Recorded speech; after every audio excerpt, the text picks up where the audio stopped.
شروع کرتی ہوں اللہ کے نام سے جو بڑا مہربان نہایت رحم کرنے والا ہے۔ جنات مخلوقات اہلیہ میں ایک ایسی مخلوق کا نام ہے جو ذی اجسام بھی ہیں، ذی روح بھی، اور انسان کی طرح عقل و شعور رکھنے والے بھی، مگر لوگوں کی نظروں سے مخفی ہیں۔ اسی لیے ان کا نام جن رکھا گیا کہ جن کے معنی ہے مخفی۔ جنات کی تخلیق کا غالب مادہ آگ ہے، جیسے انسان کی تخلیق کا غالب مادہ مٹی ہے۔ اس نوح میں بھی انسان کی طرح نر و مادہ یعنی مرد عورت ہیں، اور انسان ہی کی طرح ان میں توالد و تناسل کا سلسلہ بھی ہے۔ اور ظاہر ہے کہ قرآن میں جنات کو شیاطین کہا گیا ہے تو وہ بھی جنات ہی میں سے شریر لوگوں کا نام ہے۔ جنات اور فرشتوں کا وجود قرآن و سنت کی قطعی دلائل سے ثابت ہے، جس کا انکار کفر ہے۔ قرآن مجید کی اصطلاح میں جن ایک غیر مرئی مخلوق ہیں۔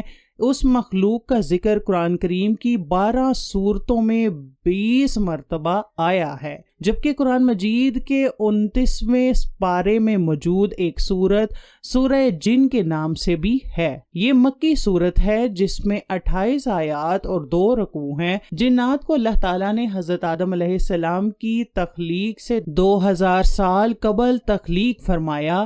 ارشاد باری تعالیٰ ہے، ہم نے انسان کو کھنکتے ہوئے گارے سے پیدا کیا ہے اور جنوں کو اس سے بھی پہلے بے دھوئیں کی آگ سے پیدا کیا۔ ایک اور جگہ فرمان الہی ہے، اسی نے انسان کو ٹھیکرے کی طرح کھنکھناتی مٹی سے بنایا اور جنات کو آگ کے شعلہ سے پیدا کیا۔ اللہ تعالیٰ کا جنوں انس کو پیدا کرنے کا مقصد کیا تھا؟ قرآن کریم میں ارشاد باری تعالیٰ ہے، میں نے جنات اور انسانوں کو محض اس لیے پیدا کیا ہے کہ وہ صرف میری عبادت کریں، نہ میں ان سے روزی چاہتا ہوں، نہ میری یہ چاہت ہے کہ وہ مجھے کھلائیں۔ اللہ تعالیٰ تو خود ہی سب کا روزی رساں، توانائی والا اور زور آور ہے۔ حضرت ابو العالیہ رحمت اللہ علیہ بیان کرتے ہیں کہ اللہ تعالیٰ نے فرشتوں کو بدھ کے دن پیدا کیا، جنات کو جمعرات اور حضرت آدم علیہ السلام کو جمعے کے دن پیدا فرمایا۔ حضرت ابن مسعود ارشاد فرماتے ہیں کہ لو کی وہ آگ جس سے جنات کو پیدا کیا گیا وہ دوزخ کی آگ کا 70واں حصہ ہے، اور یہ دنیا کی آگ اس لو کی آگ کا 70واں حصہ ہے۔ لو کی آگ وہ ہے جس سے جنات کو پیدا کیا گیا۔ حضرت ابن عباس فرماتے ہیں کہ آسمانوں کے آباد کنندگان فرشتے ہیں، جبکہ زمین پر جنات رہا کرتے ہیں۔ جنات شعلہ زن آگ سے پیدا شدہ ناری مخلوق ہیں، چنانچہ یہ زمین پر بہت زیادہ نگاہ، فساد اور خون خرابہ کیا کرتے تھے، جن کی روک تھام اور سرکوبی کے لیے اللہ تعالیٰ آسمانوں سے فرشتوں کو زمین پر بھیجتا رہا۔ ایسے ہی ایک مارکے کے اختتام پر فرشتوں کو جنوں کا ایک معصوم بچہ ملا جس کے والدین اس حالیہ فساد میں قتل ہو گئے تھے، تو اللہ کے حکم سے فرشتے اس بچے کو آسمانوں پر لے گئے۔ عزازیل نامی یہ جن بچہ بڑا ہو کر فرشتوں کا استاد مقرر ہوا، لیکن حضرت آدم علیہ السلام کو سجدہ نہ کرنے کی پاداش میں ذلیل و خوار ہو کر جنت سے نکالا گیا اور پھر ابلیس و شیطان کے نام سے مشہور ہوا۔ حضرت ابو الدرداء رحمت اللہ علیہ سے مروی ہے کہ حضور صلی اللہ علیہ وآلہ وسلم نے فرمایا کہ اللہ نے جنات کو 3 اقسام پر پیدا فرمایا ہے۔ ایک قسم میں سانپ، بچھو اور زمین کے کیڑے مکوڑے، ایک قسم فضا میں ہوا کی طرح اڑنے والوں کی ہے، اور ایک قسم وہ ہے جس پر حساب و عذاب ہوگا۔ حضرت ابن عباس فرماتے ہیں کہ بعض کتے بھی جنات کی ایک ضعیف قسم سے تعلق رکھتے ہیں، چنانچہ اگر کھانے کے دوران کتا آ کر بیٹھ جائے تو اس کے آگے کچھ ڈال دیں یا اسے وہاں سے ہٹا دیں۔ شیطان اکثر کالے کتے کا روپ دھار لیتا ہے۔ اسی طرح جنات بھی بہت سی صورتیں بدل سکتے ہیں، مثلاً وہ انسان، چوپائے، سانپ، بچھو، اونٹ، بیل، بکری، گھوڑے، خچر، گدھے اور پرندوں وغیرہ کی شکلیں اختیار کر سکتے ہیں۔ سورہ جن کی آیت 11 سے 15 تک کی تفسیر بیان کرتے ہوئے مولانا صلاح الدین فرماتے ہیں کہ جنات بھی متفرق جماعتوں اور مختلف اصناف میں بٹے ہوئے ہیں، یعنی جنات میں بھی مسلمان، کافر، عیسائی، یہودی، مجوسی وغیرہ ہیں، اور بعض کے مطابق ان میں بھی مسلمانوں کی طرح فرقہ بندیاں ہیں۔ جو جنات نبوت محمدیہ صلی اللہ علیہ وسلم پر ایمان لائے وہ مسلمان اور اس کے منکر کافر ہیں۔ اس سے معلوم ہوا کہ انسانوں کی طرح جو جنات کافر ہوں گے وہ جہنم میں، اور جو مسلمان ہوں گے وہ جنت میں جائیں گے۔ نیک اور مسلمان جنات صوم و صلات کے پابند، تہجد گزار اور تلاوت کلام پاک کے شوقین ہوتے ہیں۔ حضرت معاذ بن جبل رضی اللہ تعالی عنہ سے مروی ہے کہ رسول اللہ نے فرمایا، تم میں سے جو شخص رات کو نماز ادا کرے تو اسے چاہیے کہ وہ اونچی آواز سے قرات کرے، کیونکہ فرشتے بھی اس کے ساتھ نماز ادا کرتے ہیں، اس کی تلاوت بھی سنتے ہیں، اور مومن جنات جو ہوا میں ہوتے ہیں یا اس کے پڑوسی ہوتے ہیں وہ بھی اس کے ساتھ نماز ادا کرتے ہیں اور اس کی تلاوت سنتے ہیں۔ اور انسان کا اونچی آواز میں تلاوت کرنا اس کے اپنے گھر اور آس پاس کے گھروں سے شریر جنات اور سرکش شیاطین کو بھگا دیتا ہے۔ حضرت ابن عمران النہار رحمۃ اللہ علیہ فرماتے ہیں کہ میں ایک دن فجر سے پہلے حضرت حسن بصری کی مجلس میں شرکت کے لیے گیا تو دیکھا کہ مسجد کا دروازہ بند ہے، ایک شخص دعا مانگ رہا ہے اور پوری جماعت اس کی دعا پر آمین کہہ رہی ہے۔ چنانچہ میں باہر بیٹھ گیا حتیٰ کہ مؤذن آیا، اس نے اذان دی اور مسجد کا دروازہ کھولا۔ میں اندر داخل ہوا تو دیکھا کہ وہاں حضرت حسن بصری اکیلے تشریف فرما ہیں، ان کا رخ قبلے کی جانب ہے۔ میں نے عرض کیا کہ میں فجر ہونے سے پہلے آیا تھا، اس وقت آپ دعا کر رہے تھے اور لوگ آمین کہہ رہے تھے، لیکن جب میں اندر آیا تو آپ کے علاوہ کسی کو نہیں دیکھا۔ تو انہوں نے فرمایا، یہ اہل نصیبین کے جنات ہیں جو شب جمعہ ختم قرآن میں میرے پاس آتے ہیں، پھر شرکت کے بعد واپس چلے جاتے ہیں۔ سورہ رحمان کی آیت 56 میں حوروں سے متعلق ارشاد باری تعالیٰ ہے کہ نہ تو ان سے کسی انسان نے قربت کی ہوگی اور نہ ہی کسی جن نے۔ اس آیت سے یہ بات واضح ہو گئی کہ جنات بھی ازواجی تعلقات قائم کرتے ہیں۔ حضرت قتادہ بیان کرتے ہیں کہ جنات کی اولاد ویسے ہی پیدا ہوتی ہے جیسے انسانوں کی، لیکن جنات کی افزائش نسل بہت تیز ہوتی ہے اور ان کی اولاد کثرت سے ہوتی ہے۔ حضرت عبداللہ بن عمرو فرماتے ہیں کہ اللہ تعالیٰ نے انسانوں اور جنات کو 10 حصوں میں تقسیم فرمایا ہے، ان میں سے 9 حصے جنات ہیں اور 1 حصہ انسان۔ جب انسان کا ایک بچہ پیدا ہوتا ہے تو جن کے 9 بچے پیدا ہوتے ہیں۔ روایت ہے کہ ایک عورت کے ساتھ بیک وقت ایک شیطان جبکہ ایک مرد کے ساتھ 10 شیطان لگے رہتے ہیں جو اسے ہر وقت بہکاتے رہتے ہیں۔ یوں سمجھ سکتے ہیں کہ مرد ہوس کا پجاری کیسے۔ صحیح بخاری کی حدیث میں روایت ہے کہ رسول اللہ نے فرمایا، جو انسان ہم بستری سے پہلے دعا نہیں پڑھتا، اے اللہ مجھے شیطان سے دور رکھ اور شیطان کو اس سے دور رکھ تو ہمیں عطا کر، تو شیطان بھی اس کی ہم بستری میں شامل ہوتا ہے۔ یہ بات بہت سی روایات اور سلف صالحین کے اقوال اور بہت سے واقعات سے یہ بات بھی ثابت شدہ ہے کہ جنات انسانوں سے ہم بستری کرتے ہیں اور انسان کی جن سے بھی اولاد پیدا ہو سکتی ہے۔ فتاوی محمودیہ، بنوریہ یوسفیہ اور دل علوم زکریہ میں ہے کہ اگر کوئی جن کسی شادی شدہ عورت سے ہم بستری کرے تو اگر عورت کو انزال ہو گیا ہے تو غسل واجب ہوگا، اگر انزال نہیں ہوا تو غسل واجب نہیں ہوگا۔ اور جنات کے ذریعے حمل واقع ہونا ممکن ہے، لیکن اگر کوئی عورت اس بات کا دعویٰ کرے تو اس کی بات نہیں مانی جائے گی، ورنہ دنیا میں فتنہ برپا ہوگا اور ہر گناہگار عورت یعنی زانی عورت کہلائی جائے گی کہ اس سے جن نے جمع کیا۔ حضرت امام جعفر صادق سے کسی نے پوچھا کہ کیا جنات انسانی جسم پر قابض ہو کر اس سے تعلق قائم کر سکتا ہے، تو آپ نے فرمایا ہاں بالکل، جنات کو اللہ پاک نے طاقت دے رکھی ہے۔ حضرت علقمہ فرماتے ہیں کہ میں نے حضرت ابن مسعود سے عرض کیا کیا آپ میں سے کوئی لیلۃ الجن میں رسول اللہ کے ساتھ تھا؟ فرمایا نہیں، لیکن ہم نے ایک رات آپ کو مکہ میں نہ پایا تو ہمیں یہ خیال ہوا کہ کہیں خدا نخواستہ اچانک کفار کے نرغے میں نہ آ گئے ہوں، نہ جانے آپ کے ساتھ کیا بیتی۔ مسلمانوں نے یہ رات بڑے اضطراب و بے چینی میں گزاری۔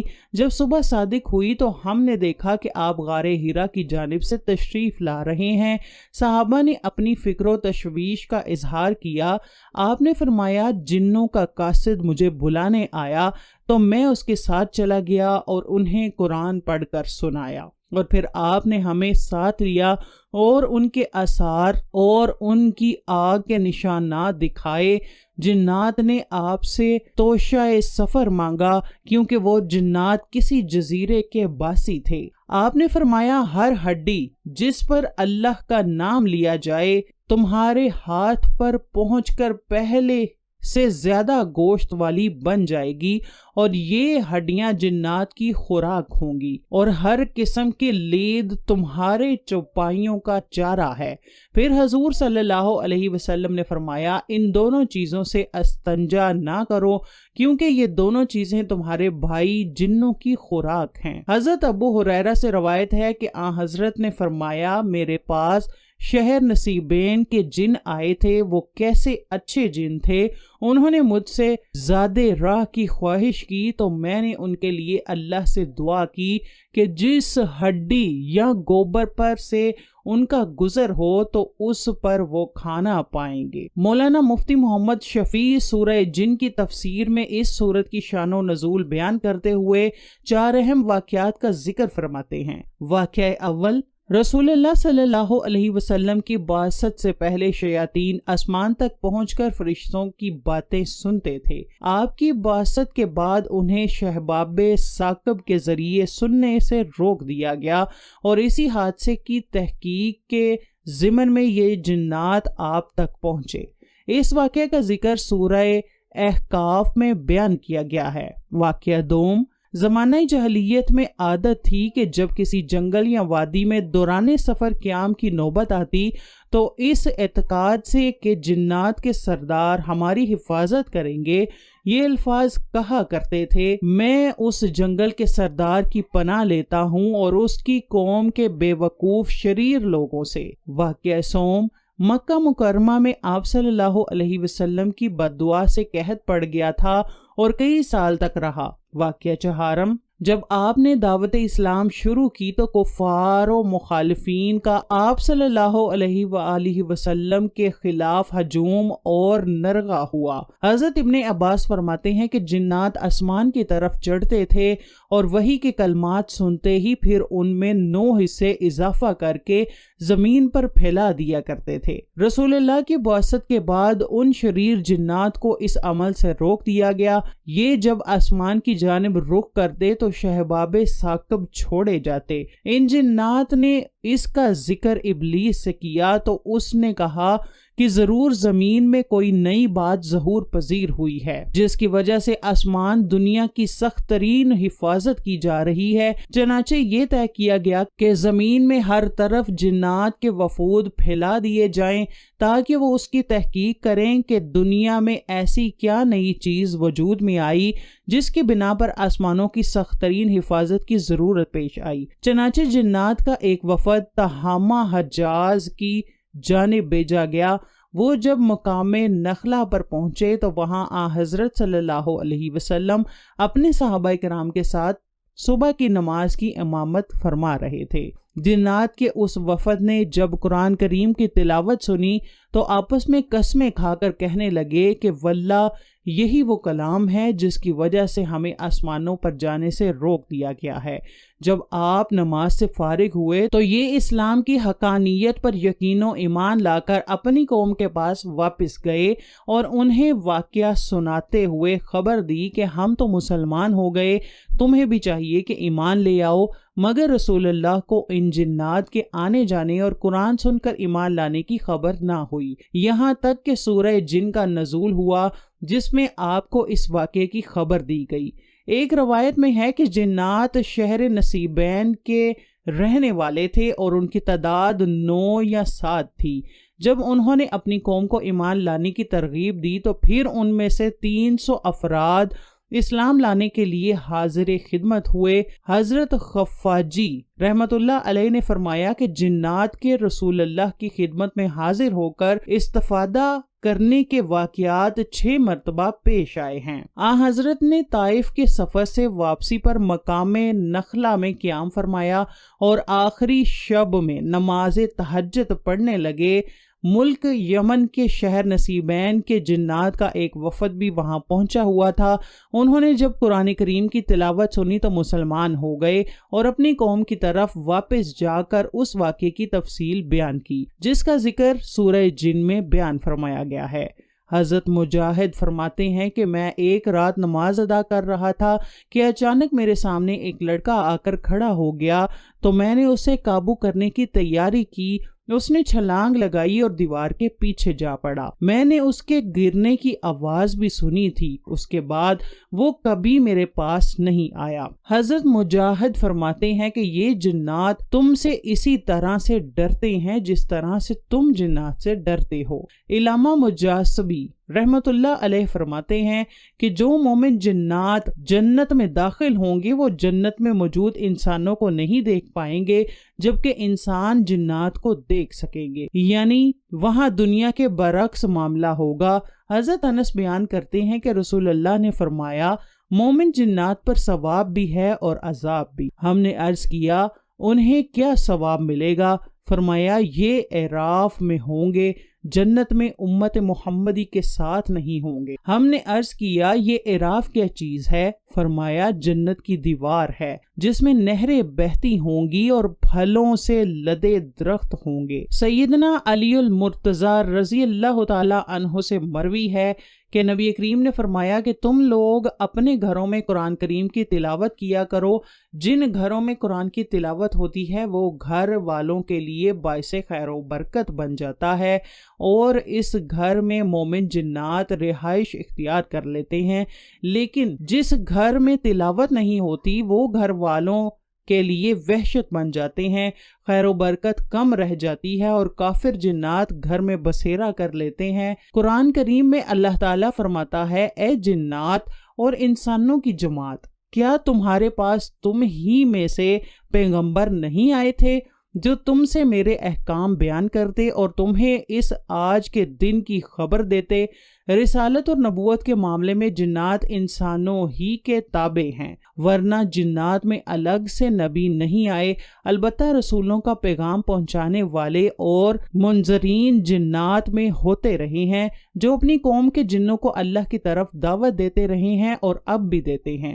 لیکن ایک خیال یہ بھی ہے کہ چونکہ جنات کا وجود انسان کی پیدائش سے پہلے کا ہے تو ان کی ہدایت کے لیے انہی میں سے کوئی نبی آیا ہو۔ پھر حضرت آدم علیہ السلام کے آنے کے بعد ہو سکتا ہے کہ جنات نبیوں کے تابع رہے ہوں، البتہ نبی آخر الزمان حضرت محمد صلی اللہ علیہ وسلم کی رسالت بہرحال تمام جن و انس کے لیے ہے اور اس میں کوئی شبہ نہیں۔ ارشاد باری تعالیٰ ہے اگر تم انسان اور کل جنات آپس میں مل کر اس قرآن کی مثل لانا چاہو تو ان سب سے اس کی مثل لانا ناممکن ہے، گو وہ آپس میں ایک دوسرے کے مددگار بھی بن جائیں۔ مشرکین نے کہا تھا کہ ہم چاہیں تو اس قرآن کی مثل بنا لیں۔ اس پر یہ آیت کریمہ نازل ہوئی اور اللہ تبارک و تعالیٰ نے ان کی تردید کی کہ خالق کے کلام کی مثل مخلوق کا کلام ہو ہی نہیں سکتا۔ اگر جن و انس باہم مل کر بھی کوئی کوشش کریں تو بھی ممکن نہیں کہ اس کلام کی مثل لا سکیں۔ چنانچہ ایسا ہی ہوا، تمام کفار عاجز ہوئے، انہیں رسوائی اٹھانی پڑی اور وہ ایک سطر بھی بنا کر پیش نہ کر سکے۔ حضرت سلیمان علیہ السلام ہفتے اقلیم کے بادشاہ تھے۔ دنیا کی ہر شے آپ کی مطیع اور فرما بردار تھی۔ ہوا کو حکم دیتے تو وہ مہینوں کا سفر گھنٹوں میں طے کر دیتی۔ چرند پرند ہر حکم کی تابع داری کے لیے حاضر ہوتے۔ سرکش جنات ہر وقت ہاتھ باندھے احکامات کی بجا آوری کے لیے تیار رہتے۔ شیاطین زنجیروں میں جکڑے کاموں میں مصروف رہتے۔ اللہ تعالیٰ نے مومن جنات اور سرکش شیاطین کو حضرت سلیمان علیہ السلام کا تابع اور فرما بردار بنا دیا تھا، جو نوکروں چاکروں کی طرح آپ کا ہر حکم بجا لاتے تھے۔ ان جنوں میں دو طرح کے جنات تھے، ایک تو اہل ایمان تھے جو اپنے نبی کا ہر حکم مذہبی فریضہ سمجھ کر پورا کرتے، لیکن جو کافر تھے وہ اپنے کفر اور سرکشی کے باوجود حضرت سلیمان علیہ السلام کے تابع رہتے، لیکن ان سے نقصان کا بھی اندیشہ تھا۔ چنانچہ سورہ سبا میں ارشاد باری تعالیٰ ہے، جو کوئی ان میں سے ہمارے حکم سے پھرے گا اسے ہم آگ کا مزہ چکھائیں گے۔ مفسرین فرماتے ہیں کہ اللہ تعالیٰ نے ایک فرشتہ مقرر فرمایا تھا جس کے ہاتھ میں آگ کا سونٹا ہوتا۔ جنات میں سے کوئی حضرت سلیمان کے حکم سے سرتابی کرتا تو فرشتہ اسے سونٹا مارتا، جس سے وہ جل کر بسم ہو جاتا۔ حضرت کی بعثت سے پہلے جنات عالم بالا کی خبریں معلوم کرنے کے لیے آسمان میں سن گن لینے کا کوئی نہ کوئی موقع پا لیتے تھے، اور پھر ایک سچ بات میں 9 من گھڑت اور جھوٹی باتیں ملا کر کاہنوں کو بتا دیا کرتے تھے۔ یوں کاہنوں میں یہ بات مشہور ہو گئی کہ جنات غیب کا علم جانتے ہیں۔ حضرت عائشہ فرماتی ہیں کہ میں نے عرض کیا، یا رسول اللہ، یہ کاہن جو بات کہتے ہیں ہمیں سچ بھی ملتی ہے؟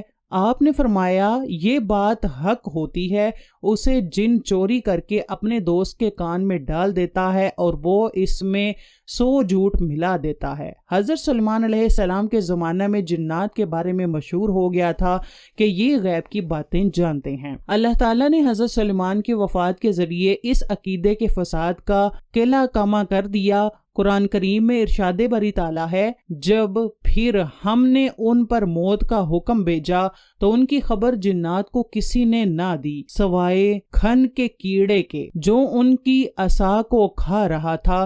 پس جب حضرت سلیمان گر پڑے، اس وقت جنات نے جانا کہ اگر وہ غیب کا علم رکھتے تو اس ذلت کے عذاب میں مبتلا نہ رہتے۔ حضرت سلیمان کے انتقال کے 1 سال بعد تک جنات بیت المقدس کی تعمیر میں مصروف رہے۔ وہ دور سے حضرت سلیمان علیہ السلام کو اپنے شیشے کے کمرے میں کھڑا ہوا دیکھتے اور سر جھکا کر اپنے کام میں مصروف ہو جاتے۔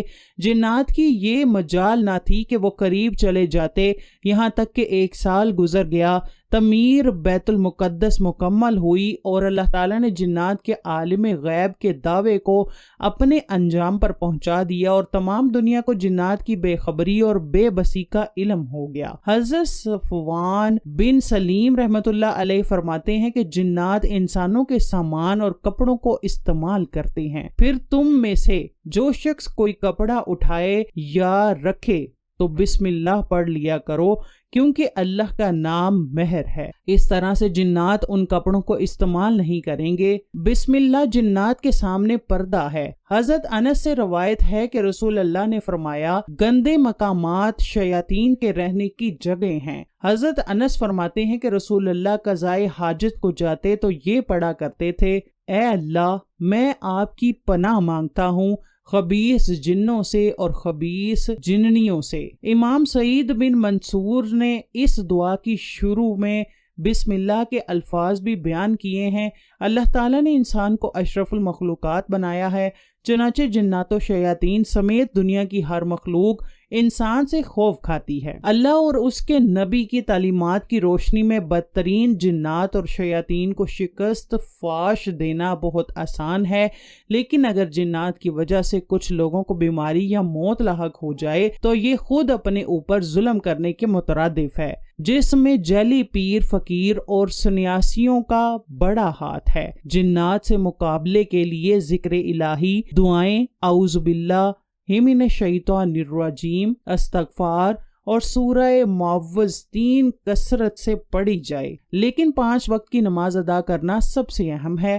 جنات و شیاطین کے خلاف مدد حاصل کرنے اور انہیں شکست فاش دینے کے لیے سب سے بڑا عمل آیت الکرسی کا پڑھنا ہے۔ انسان سے شیاطین کو بھگانے، جنات کے اقدامات کو باطل کرنے، اس کی آفات سے بچنے اور منفی عملیات سے محفوظ رہنے کے لیے آیت الکرسی میں بڑی عظیم تاثیر ہے۔ یہ مرغی کا بھی علاج ہے۔ حضرت ابو ہریرہ سے روایت ہے کہ رسول اللہ نے فرمایا ہے کہ آیت الکرسی قرآن پاک کی سب آیات کی سردار ہے۔ جس گھر میں شیاطین ہوں تو اسے پڑھا جائے تو وہ بھاگ جائے گا۔ ہر رات سونے سے پہلے گھر میں آیت الکرسی پڑھ کر حصار باندھنا بزرگان دین، اولیاء کرام اور تجربہ کار حضرات کا معمول ہے۔ اس عمل سے صبح صادق تک پورا گھر، ماں، افراد و اسباب ہر طرح کے شیطانی شر سے محفوظ رہتے ہیں۔